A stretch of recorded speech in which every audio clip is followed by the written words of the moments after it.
আমাদের বাস্তবিক জীবনে কৃতজ্ঞতা প্রকাশ করার অনেক অভাব রয়েছে।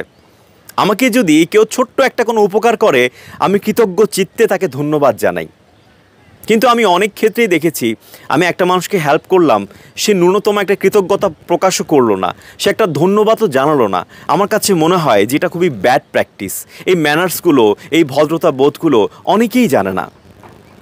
আপনি যে গাড়িতে করে অফিসে এলেন, সময় মতো নিরাপদে কর্মস্থলে নিয়ে আসার জন্য আপনি তো আপনার চালককে ভাড়া দিচ্ছেন, তার সঙ্গে একটা ধন্যবাদও দেবেন।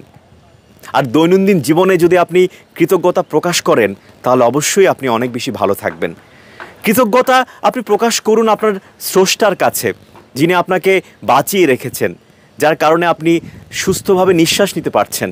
কৃতজ্ঞতা প্রকাশ করুন আপনার পরিবারের কাছে, একটা সুন্দর পরিবার পেয়েছেন বলেই আপনি এগিয়ে যেতে পারছেন, আপনি দুবেলা দুমুঠো খেতে পারছেন।